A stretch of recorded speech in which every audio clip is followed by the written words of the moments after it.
Olá, sou José Luiz, professor da Faculdade São Francisco de Assis. Dando seguimento à nossa série Ativo Intangíveis, vamos ver na aula de hoje a compreensão do goodwill ao longo do tempo. Então, com base naquele nosso livro de avaliação de intangíveis que eu mostrei na primeira aula, na qual existe um capítulo denominado Goodwill, onde eu elaborei, juntamente com o professor Paulo Schmidt, o meu colega de autoria nessa obra, uma compreensão do goodwill desde a sua origem datada de 1571, como nós vamos ver na aula de hoje, com todos os eventos mais importantes que ocorreram até hoje. No entanto, devido à enorme quantidade de estudos que ocorreram e que estão nessa tabela que está no livro, eu separei para a aula de hoje os principais eventos que deram sequência então ao desenvolvimento do goodwill ao longo desses anos todos, né? Iniciando aqui, gente.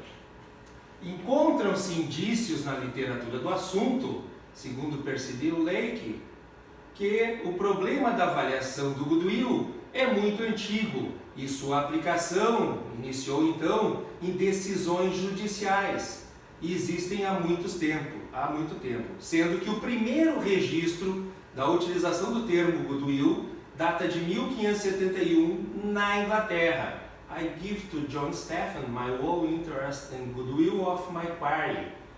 Então, eu dou a João Stephen todo o meu interesse e boa vontade da minha mina, né? Esse aqui seria então a primeira vez que o termo goodwill foi utilizado, consta então da Inglaterra em 1571, segundo Percival Lake, né?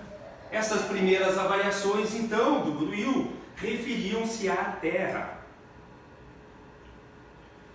Conforme Catley Olson, os primeiros trabalhos na área contábil, eles já foram elaborados ainda no século XIX, datando de 1884 a publicação na revista The Accountant de William Harris, intitulada Goodwill, referindo-se ao crescimento significativo do goodwill com o surgimento das sociedades por ações. 4 anos depois, em 1888, foi publicado nesse mesmo periódico The Accountant, com o mesmo título, Goodwill, o trabalho de J.H. Bourne, referindo-se então mais ao aspecto conceitual do goodwill.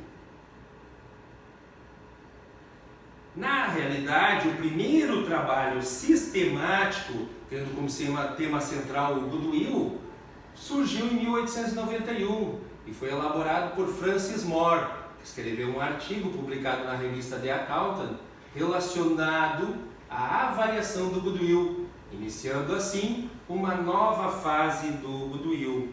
Começou a trabalhar então a avaliação do goodwill.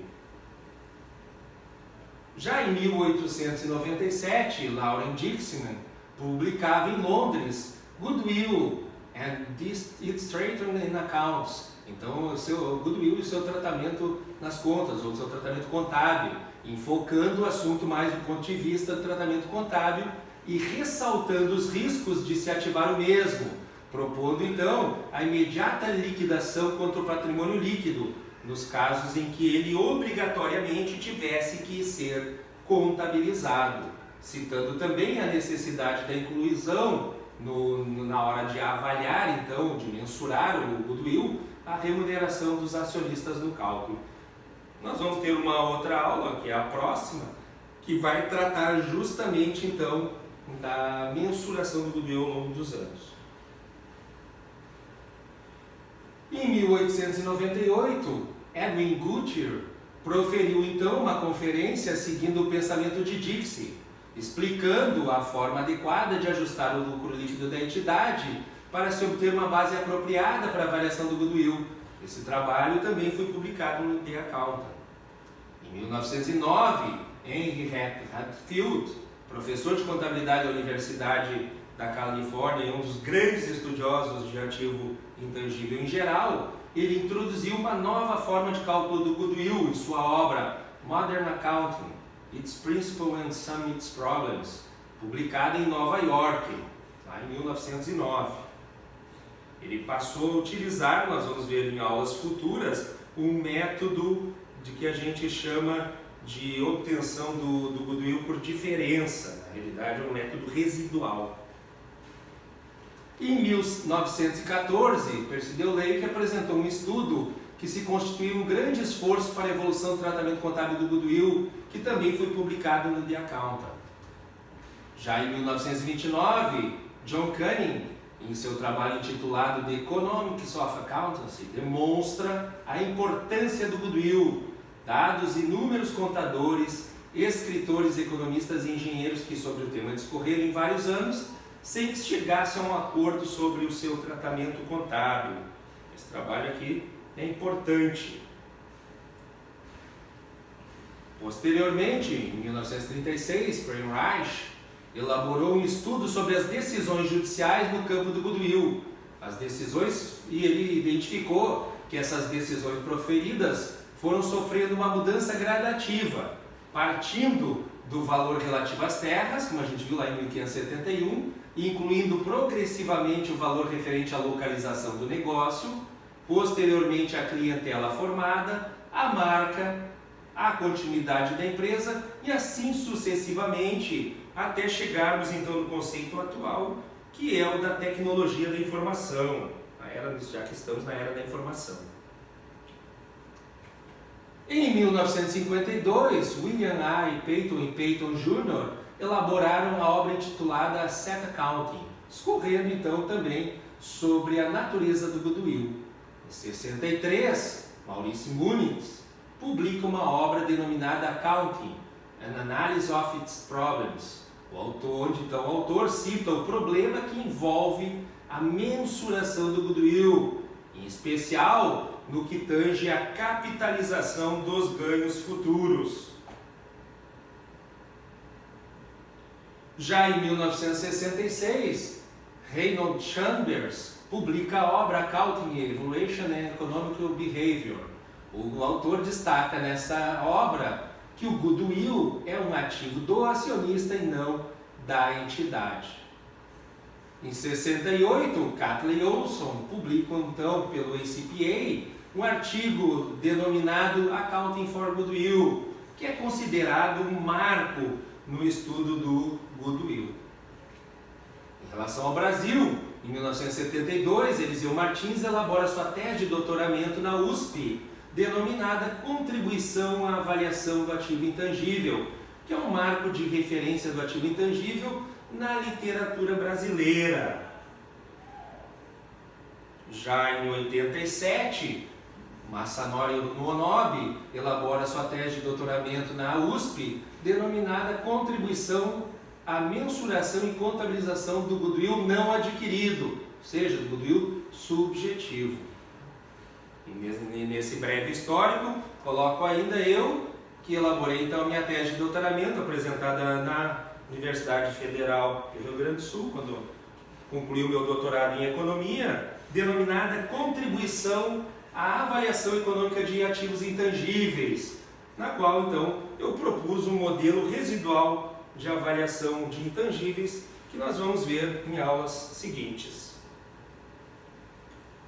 Em 2008, o CPC publica o pronunciamento técnico CPC 15, Combinação de Negócios. Foi a primeira norma contábil brasileira a fazer uso do termo goodwill.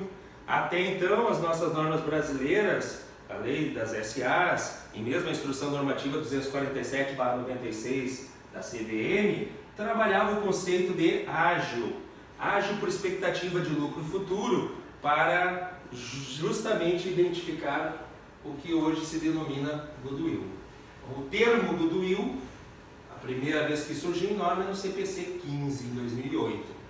Também em 2008, o CPC aprovou o pronunciamento técnico CPC 4, Ativos Intangíveis, o qual foi elaborado então a partir do IAS 38, que foi emitido pelo International Accountants Standard Board, IASB. Em 2009, o CPC publica o pronunciamento técnico CPC 18, investimento em coligada e incontrolada, e o CPC 19, investimento por rendimento controlado em conjunto, onde novamente aparece o termo goodwill no método de equivalência patrimonial. 2010, o CPC aprova o pronunciamento técnico CPC 4R1, o qual então substituiu o pronunciamento CPC 4 de 2008. Constata-se dessa forma que a evolução do conceito de goodwill acompanhou os avanços da humanidade, tanto na área contábil quanto econômica, tendo como base inicialmente a terra, posteriormente o comércio, e mais adiante um pouco a indústria, e atualmente consiste em informação, ou seja, o conhecimento aplicado ao trabalho para criar valor. Essa foi a nossa aula de hoje, obrigado a todos e até a nossa próxima aula.